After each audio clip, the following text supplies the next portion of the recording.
ജയേഷ്, അതായത് ഈ മറുപടി ബാറ്റിങ്ങിന് ഇറങ്ങിയപ്പോൾ ദക്ഷിണാഫ്രിക്കയ്ക്ക് ഒരു മികച്ച തുടക്കമാണ് ഓപ്പണർമാർ നൽകുന്നത് നമ്മൾ കണ്ടത്. ഇതിൽ ഈ ക്യാപ്റ്റൻ ലോറ വോൾവർത്തും ടാസ്മിൻ ബ്രിഡ്സും ഒക്കെ 9 ഓവറിൽ ടീമിനെ 50 കടത്തുന്നതും കണ്ടു. പക്ഷേ ക്യാപ്റ്റന്റെ സെഞ്ചുറി പാഴാകുന്നതാണ് ഈ ചരിത്ര നേട്ടത്തിലൂടെ, ഇന്ത്യയുടെ നേട്ടത്തിലൂടെ നമ്മൾ കണ്ടതല്ലേ? ഉറപ്പായിട്ടും മികച്ച ഒരു തുടക്കം തന്നെയാണ് ലോറോയും ഒപ്പം തന്നെ ടാസ്മിൻ ബ്രിഡ്സും ചേർന്ന് ദക്ഷിണാഫ്രിക്കയ്ക്ക് നൽകിയത്. കാരണം ഒരു ഘട്ടത്തിൽ 9 ഓവറിൽ വിക്കറ്റ് നഷ്ടം കൂടാതെ 50 റൺസ് എന്ന മികച്ച തുടക്കത്തിനൊടുവിലായിരുന്നു പിന്നീട് ദക്ഷിണാഫ്രിക്കയുടെ ഡിപ്പ് സംഭവിക്കുന്നത്. അതിൽ തന്നെ ക്യാപ്റ്റന്റെ പ്രകടനം എടുത്തു പറയാനുള്ളത്, പ്രത്യേകിച്ച് സെമിയിൽ ഇംഗ്ലണ്ടിനെതിരായ സെമിയിലും ലോറ സെഞ്ചുറി നേടിയിരുന്നു. ഈ ടൂർണമെന്റിലാകെ 570 വിക്കറ്റുകളാണ് 570 റൺസാണ് ലോറ സ്വന്തമാക്കിയിട്ടുണ്ടെന്ന് അറിയുമ്പോഴാണ് എത്രമാത്രം ഗ്രേറ്റസ്റ്റ് ഇന്നിംഗ്സ് ആണ് അവർ ഈ ടൂർണമെന്റിലൂടെ കളിച്ചതെന്നുള്ളത് നമുക്ക് മനസ്സിലാവുന്നത്.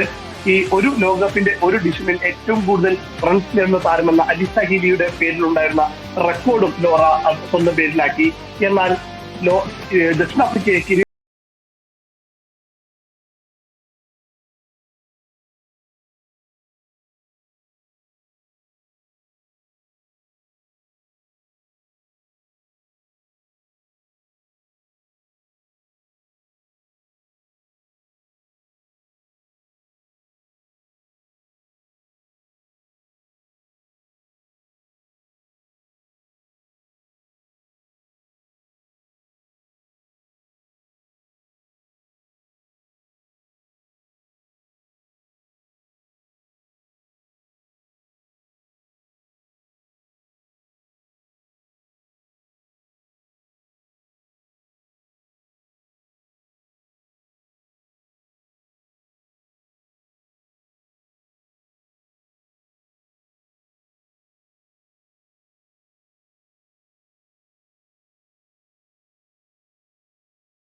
ഇന്ത്യ ഫൈനലിലേക്ക് മാർക്ക് ചെയ്യുന്നു.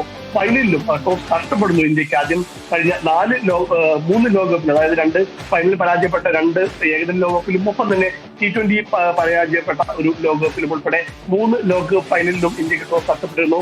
4ാം തവണയും നഷ്ടപ്പെടുമ്പോൾ വലിയ ആശങ്കകൾ ഉണ്ടായിരുന്നു ആരാധകർക്ക്. എന്നാൽ ടോസ് നഷ്ടപ്പെട്ട ബാറ്റിംഗിലിറങ്ങിയ ഇന്ത്യ ഷഫാലി വർമ്മയുടെയും ഒപ്പം തന്നെ ദീപ്തി ശർമ്മയുടെയും എല്ലാം മികച്ച പ്രകടനത്തിന്റെ ബലത്തിൽ ഒരു മികച്ച ടോട്ടലിലെത്തുന്നു. 300 അടുത്തുള്ളൊരു ടോട്ടലിലേക്ക് എത്തുന്നു. പക്ഷേ മറുപടി ദക്ഷിണാഫ്രിക്ക ഈ സീരീസിൽ കളിച്ചെങ്കിലും ഇന്ത്യൻ ബൗളർമാരുടെ നിശ്ചയദാർഢ്യം കൊണ്ട് ഇന്ത്യ വനിതാ ലോകകപ്പിൽ ഇതാദ്യമായി ജേതാക്കളായിരിക്കുന്നു. 2 തവണ ഏകദിന ലോകകപ്പും 1 തവണ T20 ലോകകപ്പും കൈവിട്ട ഇന്ത്യ ഇതാ മികച്ച പ്രകടനത്തോടു കൂടി തന്നെ ലോകത്തിന്റെ നെറുകയിൽ നിൽക്കുന്നു.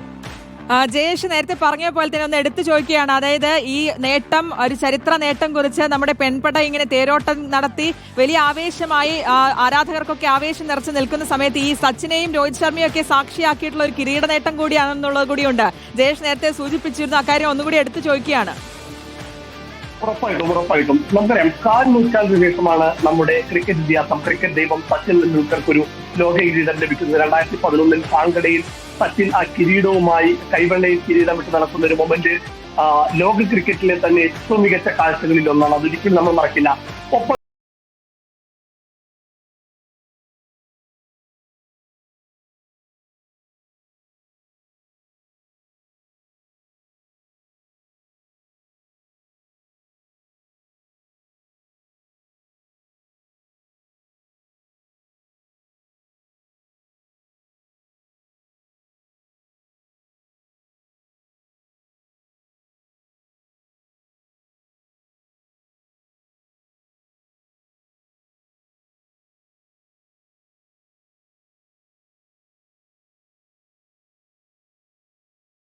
രോഹിത്തിന്റെ മുഖത്തും ശരീരവാസികളും ടീം ഇന്ത്യക്ക് ഒന്നടങ്കമുണ്ടായിരുന്നു. പിന്നീട് നാട്ടിൽ നടക്കുന്ന ഒരു ICC ടൂർണമെന്റ് ആയിരുന്നു ഇപ്പോൾ ഇന്ത്യ കിരീടമുയർത്തിയ വനിതാ ലോകകപ്പ് എന്ന് പറയുന്നത്. അതിൽ കിരീടം സ്വന്തമാക്കിക്കൊണ്ട് തന്നെ ആ കണ്ണീരിലും ഇന്ത്യ മറുപടി നൽകുന്നു. തീർച്ചയായിട്ടും അന്നത്തെ രോഹിത്തിന്റെ വിഷമമെല്ലാം ഒരു പരിധിവരെ ഇപ്പോൾ മാറിയിട്ടുണ്ടാവും. അത്രമാത്രം മികച്ച പ്രകടനത്തോടെയാണ് നമ്മുടെ പെൺപുലികൾ ഇന്ത്യക്ക് വേണ്ടി ഒരു ഏകദിന ലോകകപ്പ് കൂടി സ്വന്തമാക്കിയിരിക്കുന്നത്. ജയേഷ്, ഓരോരുത്തരുടെയും പ്രകടനം ഒരിക്കൽ കൂടി വിലയിരുത്തുകയാണെങ്കിൽ എങ്ങനെ, അതായത് അത്രയേറെ വാശിയേറിയ ഒരു പോരാട്ടം തന്നെയായിരുന്നു ഇന്ന് നമ്മൾ കണ്ടത്. ഇതിൽ 49 പന്തിലാണ് ഫൈനലിൽ ഷഫാലിയുടെ ഒരു 50 ഉണ്ടാവുകയും ചെയ്തത്. 2 6 7 4 അടങ്ങുന്നതായിരുന്നു ഷഫാലിയുടെ ആ ഒരു 2020 ഇന്നിങ്സ് ഒക്കെ ഉണ്ടായത്. അതിവേഗം സെഞ്ചുറിയിലേക്ക് കുതിക്കുന്നതും കണ്ടു ഷഫാലി. പക്ഷേ 28ാം ഓവറിലാണ് അയംബോഗെ വീഴ്ത്തുകയും ചെയ്തത്. എങ്ങനെ കാണാം ഈ ഒരു മത്സരത്തെ, ആ ഒരു പോരാട്ടം ഓരോരുത്തരുടെയും എടുത്തു നോക്കുകയാണെങ്കിൽ? ഉറപ്പായിട്ടും ഈ ടൂർണമെന്റിലുടനീളം മികച്ച പ്രകടനം തന്നെ ഇന്ത്യക്ക് പറയാനുണ്ട്. കാരണം കുറച്ചധികം താരങ്ങൾ, പ്രത്യേകിച്ച് നമ്മൾ ഓരോ സ്ലോട്ട് വെച്ച് നോക്കുകയാണെങ്കിൽ ഇപ്പോൾ സ്മൃതി മന്ദാന ഇന്ത്യയുടെ ഓപ്പണർ ഫൈനലിൽ 45 റൺസ് എടുത്തുകൊണ്ട് 58 പന്തിൽ 45 റൺസ് എടുത്തുകൊണ്ട് ഇന്ത്യക്ക് മികച്ച തുടക്കം നൽകി. ഒരു എഡിഷനിൽ, ലോകകപ്പിന്റെ ഒരു എഡിഷനിൽ ഏറ്റവും കൂടുതൽ റൺസ് നേടുന്ന ഇന്ത്യൻ താരം എന്ന നേട്ടം സ്മൃതി മന്ദാന സ്വന്തമാക്കുകയുണ്ടായി. നമ്മുടെ ഇതിഹാസ താരമായ മിഥാലി രാജിനെയാണ് മറികടന്നത്. 2017 ലോകകപ്പിലെ മിഥാലിയുടെ പ്രകടനമാണ് സ്മൃതി മന്ദാന ഇപ്പോൾ തിരിച്ചിരിക്കുന്നത്.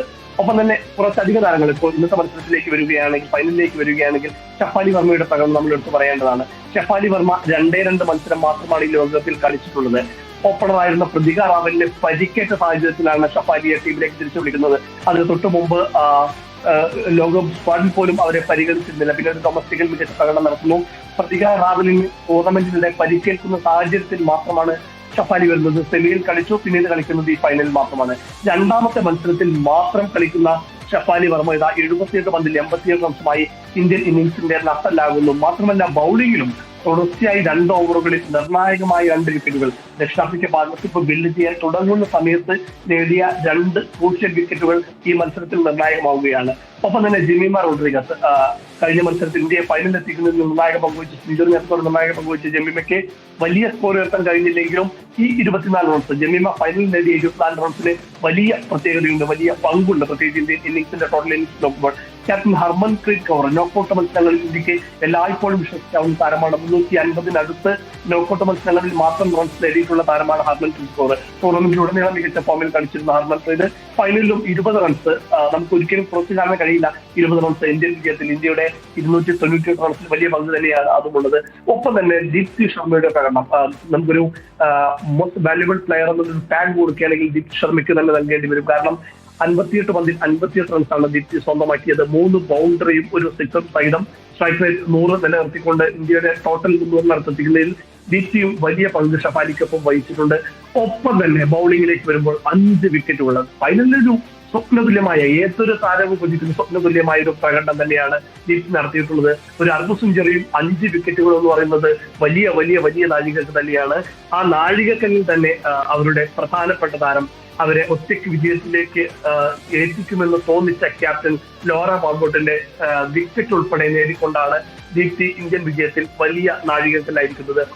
ദീപ്തി മാത്രമല്ല, ബൗളിംഗിൽ എല്ലാവരും തന്നെ മികച്ച പ്രകടനം തന്നെയാണ് നടത്തിയിട്ടുള്ളത്. പ്രത്യേകിച്ച് വിക്കറ്റൊന്നും നേടിയില്ലെങ്കിൽ പോലും രേണുക സിംഗ് ഓവറിൽ 28 റൺസ് മാത്രമാണ് കൊടുത്തത്. ഇക്കോണമിൽ 4 താഴെ മാത്രമാണ് അവർ വഴങ്ങിയിട്ടുള്ളതും ശ്രദ്ധേയം തന്നെയാണ്. ശ്രീചരണിയുടെ ഒരു വിക്കറ്റ് വളരെ ക്രൂഷ്യലായിരുന്നു.